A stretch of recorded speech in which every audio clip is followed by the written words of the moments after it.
Focus. Ideate. Innovate. Enable.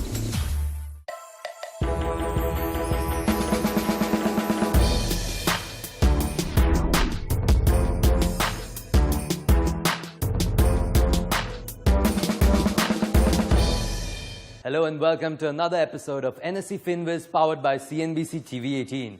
Today we are at the office of India's largest automobile company, the same company that gave us India's people's car, the Tata Nano. That's right, we are at the Mumbai office of Tata Motors.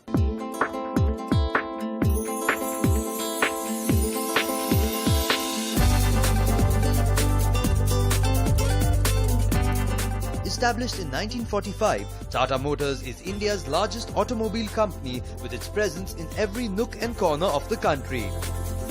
The company manufactures a vast range of automobiles consisting of trucks, utility vehicles, buses and passenger cars.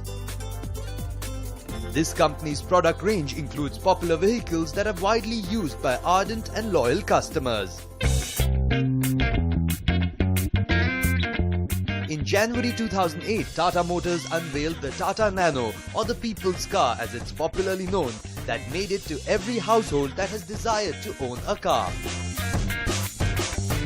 Focusing on our theme for the series, NSE FinViz visited Tata Motors in Mumbai to gauge the thoughts and notions of young professionals on investments and financial planning. I do invest, but right now the point is the minimum amount which we need to be doing according to our salary bracket to save tax is the purpose as of now, as far as my investment is concerned. And so that is the amount of investment right now I'm doing. And definitely trying to learn a lot more about how I can do it more wisely. Planning to invest in PPF and gold. And apart from that, probably nothing as of now. If I get 1 lakh or 2 lakh in my account, I would rather spend it on shopping or traveling and going for trips and all. No savings as of now. Investment for me would mean two things. One would be tax exemption and one would be saving for the future. I do invest. Till last year it was only up to the 1 lakh exemption limit. It included mainly public provident fund and LICs, so insurance schemes. Next year onwards, maybe even I'm looking at investment in property as well. So let's assume I earn 100 rupees. So ideally looking at, my life stage, how should I, divest? So should I look at equity options or, to get over the fear that I have from them? What is the ratio that, you should invest in equity versus the other options, more stable options that you have? Because I think I'm very conservative and I may not make any money out of the investments I'm making. So an advice on what is the trend that, they can see in the equity market. Say, for example, if I get a good chunk of money, I'll blow it to the fullest, but on the lighter side. But moreover, I would like to invest that. I'm more keen in investing in SIPs. That is something which is on my cards. But still, the way the market is going in, I'm a little bit skeptical on that. So I would still take some more time, study more into the SIPs and then get into it. It's now time to meet our financial experts who will be advising the young professionals at Tata Motors Mumbai office on how to take sound financial decisions. Now we're joined by two very special experts here at Tata Motors Mumbai office. We have Mr. Gaurav Mashruwala, who's a financial planner, and we have Mr. Pankaj Matpal, who's a certified financial planner and also the director at Optima Money Managers. Thank you, gentlemen, for joining us here. First question to you, Gaurav. When anyone starts investing, what are some of the baby steps or some of the foundation steps that they should take before they start their investment planning?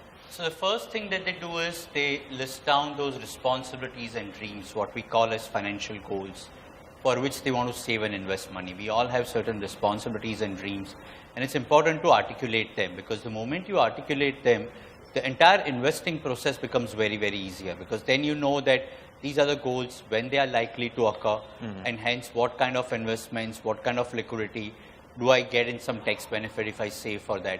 All those things become clearer. So when you start investing, the first step is articulate your financial goals. Okay. Pankaj, how should they go about articulating your goals? So goal setting, what should be done? I mean, what do I need to keep in mind? Age, amount of money I require? What's some simple steps to do that? See, in financial planning, everybody has the same goals like buying a house, buying a car, education, whether self-education or children education, marriage, and then retirement planning, these sort of things. But when you set your goals, first thing that how much time horizon is there to achieve that goal, how much time left, how much you need money for that, what is the cost of that goal as on today, and considering inflation, what will be the future cost for that goal, that is important. Then you see that your income, expenses, assets, liabilities, because if you make a goal which you feel that you will be achieving, but where do you stand today, that is also very important to understand. So after knowing these things, that where you stand today, where you want to go and how to go there, then when I say how to go, then comes the investment part. Then based on the objective of investment, risk appetite, and your investment horizon, then you decide that where to invest, which asset are better for you, or how should be your asset allocation strategy. Right. So before I get to the asset allocation bit, Gaurav, I want to ask you this important bit. People start investing, sometimes they start investing in a hurry. So there are these some common pitfalls, some common mistakes that people make. Just tell us a little bit about those. So I already spoke about financial goals where you articulate them. Now, if there's a situation where you have not articulated, and that's where the entire mess up starts happening. So, because then what you will do is you'll invest based on what your colleague is saying. And your colleague could be probably saving for buying a house till 3 years down the line, but you already have a house. So you don't need to buy a house. That's a kind of error that happens. Or you end up saying that, like in month of February and March, everybody's rushing to save tax, right? So we jokingly say that most Indians die in the month of February and March, because that's where most of life insurance policies are sold. So focus should be again on financial goals, because the way Income Tax Act has been enacted, it's such a beautiful act that we have, that you try and save for most of your goals and tax benefits will follow. Pankaj, let's talk asset allocation. How should one go about doing asset allocation? Now, there is one thumb rule that I've heard in the market, a lot of people say, is 100 minus your age should be in equities. Do you believe in that, or how should they go about with asset allocation? First thing, I don't agree with this 100 minus your age, because if you understand that equity is more volatile, I don't say that risk is there or no, it's a different thing, but it is volatile, that we know. Now, if you say the 100 minus age, somebody at the age of 60 may take more risk than the person at the age of 30. Maybe somebody at the age of 30, his wife is dependent on him, his family is dependent on him, he does not have much backup, so he may not take that much risk as compared to the person who has already achieved his almost all goals. He has sufficient corpus he has built. Only thing that because the person at the age of 60 will not have time to accumulate more money, but again, I don't agree that the person who is at 30, he is the person that he can take more risk than the person of 60 years of age. Okay. So this is something which depends I will not to agree. person, Yes. So that rule of thumb that 100 minus your age or 80 minus your age should be your equity allocation may not be the right thing. It depends on your risk appetite, your investment horizon. Again, like he said just now, that if somebody wants to achieve a goal after 2 years, and we know that 2 years is a very short time. If I know that equity is good, but if you are investing for your 10-year long goal or beyond that, then definitely I will suggest you to have good allocation of equity in your portfolio. But if you want to accumulate for a goal which is just 2 years later, so for this I will say that you should avoid equity in your portfolio. So it is not that age or this, it is more important that how much time you have to achieve your goal, what risk appetite you have for that investment, and objective of investment. See, suppose somebody is investing for vacation planning and he invests in equity. So maybe that time equity market is down, he could not make money, he will postpone his vacation planning.